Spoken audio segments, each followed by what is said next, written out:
Korea, and today I would like to introduce you guys to 5 places in Korea that you might not have heard of, but places that you should definitely travel to. So I've lived in Korea for over 6 years and I've visited many places, but these are my hidden gems or places that I feel like do not get talked about as often when I see people talking about Korea. So the first place that I would like to introduce you guys to is actually where I live, and this area is called Sacheon or Samcheonpo. So Sacheon and Samcheonpo are located in Gyeonsangnam-do or Gyeongsang province. They used to be 2 separate cities, but in 1995 they merged together, with Sacheon being the northern part and Samcheonpo being the more southern part. There's so many things to do in this area, but the first thing that I'd like to recommend to you guys is spending a day riding the cable cars and the Ferris wheel, and then heading over to the aquarium and the mini zoo. So the cable cars cost 15,000 won if you do not want the glass bottom, but if you're looking for something a little bit more adventurous, which if this is going to be the only time you're doing this, I would definitely recommend the other option. You can pay 20,000 won for the glass bottom, and then you get to see the ocean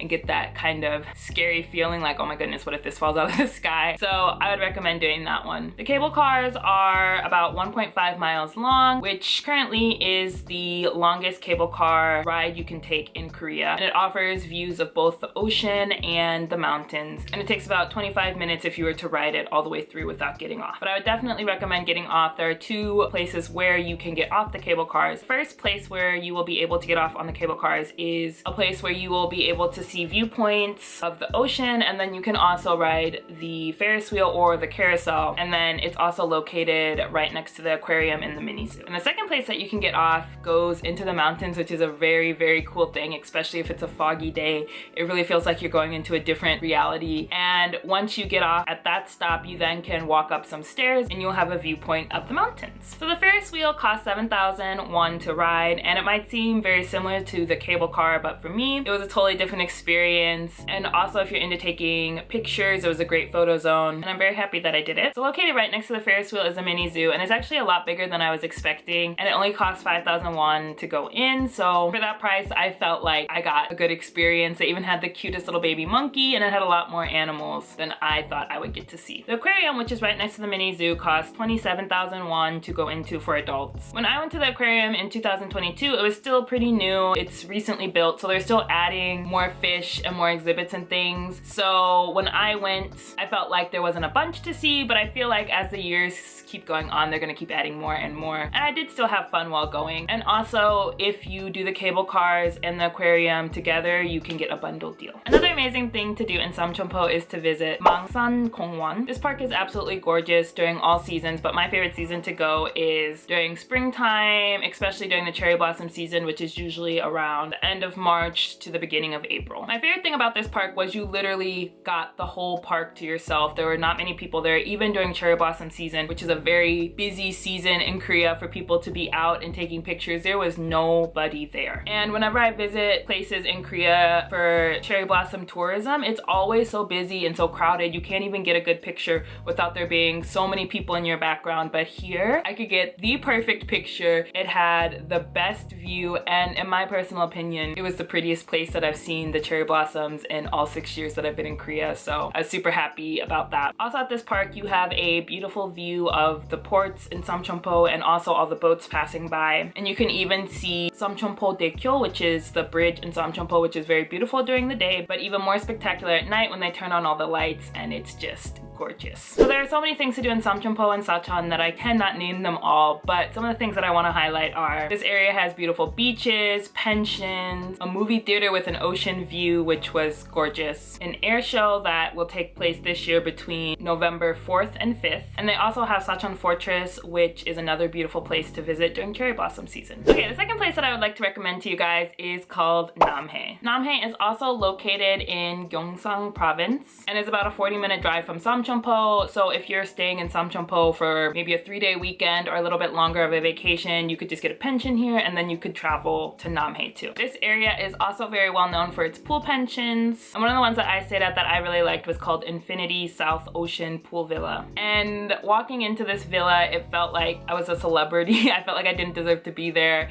It was so nice, and all of the rooms have their own private pool, and if you pay for the most expensive room, you can even have a private hot tub too. Namhae is also well known for Dokil Mal, or German Village, which was built for Korean residents who returned from living in Germany. But this area is now a unique tourism spot where you can go and experience German culture. It has German style houses that function as cafes, restaurants, shops, and even guest houses. My favorite cafe in Germantown is called Dokilbangchip, and it has some of the best bread and pretzels that I've tried in Korea. There are also so many restaurants, and one of the ones that I frequently go to is called 완벽한 인생 Brewery, which is a place where you can try yummy German beer. If you like some of the beer, you can even go to the shop and buy some afterwards, and then they also have delicious sausages for you to try too. I haven't even explored half of what Namhae has to offer, so I'm sure there are so many other things that you can do there. I personally enjoy going to the beaches there. I like just driving around Namhae because it has such a scenic view of the ocean. And another thing that I enjoyed doing in Namhae was going to a sheep farm where you could feed and pet the sheep. So the third place that I would like to introduce you guys to is called Haman, which is also located in Gyeongsang province. I've only been to Haman twice, but both times that I went, I absolutely loved it. Like, one of the things that I really like about Haman is that I feel like when I go there, it just feels very unique and special. I feel like a lot of people don't know about it, and it just seems like a hidden gem. And I feel like the fact that I get to go there and see a different side of Korea is just really special to me. So my favorite place in Haman is called Angyangdukbang, which is this gorgeous flower road, and since it's known for having so many beautiful flowers, it's recommended that you visit in the spring or the summertime. And once you get there, at the entrance, you can rent bikes if you want to ride down the road instead of walking, but I personally enjoy just walking on the road, but I feel like riding a bike would be fun too. Another beautiful place in Haman is called Muchinjong, which is a fortress that dates back to the Three Kingdoms period. So not only is it a beautiful place to visit during all seasons and just enjoy the nature, but if you visit on Buddha's birthday, you can even see for free a traditional Korean fireworks festival. I personally have never been, but I'm hoping in the future that I can go because these fireworks just look really, really pretty. They are made by artisans who use traditional techniques to create these amazing and intricate designs in the sky. So along with the fireworks, you can also hear traditional music and see traditional dances and try different types of foods.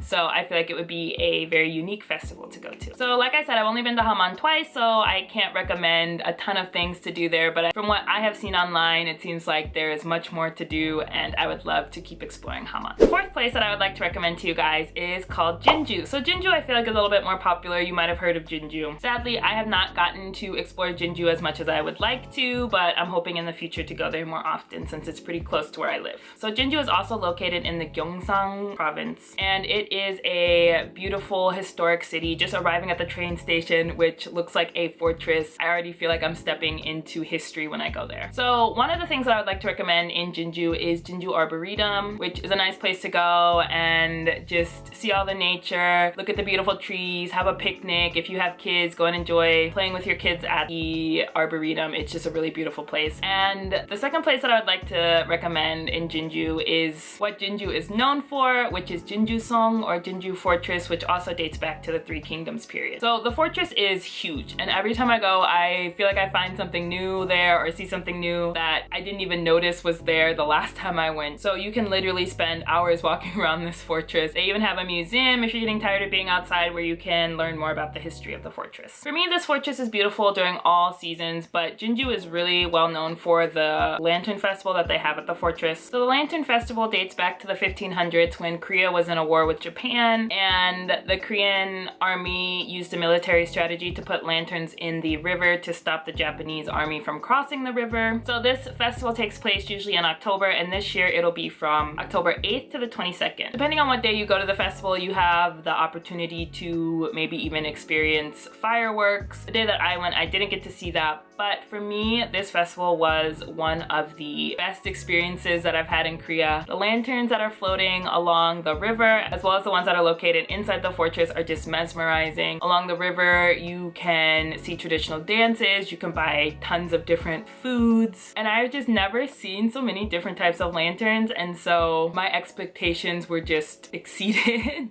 So for me, this is honestly one of the most beautiful experiences that I've had in Korea, and I can't believe it took me so long to go. I had lived in in Korea for more than 5 years at that point before I finally went to the Lantern Festival. For me, when I went, I felt like the area alongside the river was very crowded because that's where all the food and shops and all of those things are. So that area was very beautiful, but the best part for me was going inside the fortress, which had significantly less people, and it kind of felt like you were there almost by yourself. And I very much enjoyed seeing all the lanterns there. So if you do nothing else on this list, I recommend going to the Lantern Festival in October. It will not disappoint you, and it is a very beautiful experience. So the fifth place that I would like to recommend that you visit in Korea is called Gwangju. So Gwangju is located in Gyeonggi province, which is closer to Seoul. I've only been to Gwangju once, so I only have one recommendation for Gwangju, but I'm hoping in the future that I can visit again. In Gwangju, you can see one of Korea's biggest bamboo forests, and not only is it huge, but I went during cherry blossom season, and even during that time, it was not very crowded, so that was super nice. You can walk around for hours, take hundreds of pictures, visit a small art museum, and then after you're done with all of that, you can stop by one of the cafes and try bamboo ice cream, which surprisingly to me was delicious. Yeah, I'm sure there's a lot more to do in Gwangju, so maybe do some of your own research, and if you decide you want to go for the bamboo forest, you can find other things to do there too. So I hope you guys enjoyed this video. Those are just the 5 places in Korea that I feel like are hidden gems and that I really wanted to share with you guys, because for me, I feel like I enjoy going to touristy spots. I enjoy going to locations that everybody wants to go to, but for me, I'm more at ease and at peace, and I feel like I'm getting a more authentic experience if I'm going to places that not everybody is visiting and that aren't overly crowded. And I get overwhelmed and overstimulated very easily. So if I'm in a place with a ton of people, I don't want to be there for that long because people are touching me, bumping into me. I'm trying to take pictures and everybody's in my background. So these places that I visited, I felt like they weren't too crowded. I felt like I got a very unique experience, and I felt like I got to do something that a lot of people don't know about in Korea. So yeah, thank you guys for watching this video. If you like this video, please let me know in the comment section down below. Please go ahead and comment if there's any type of video that you would like to see me make. If you would like to hear about other hidden gems in Korea, please let me know in the comment section down below. Please make sure to give this video a like, and if you're not subscribed to my channel, please make sure to go ahead and do that, and I'll see you guys later. Bye!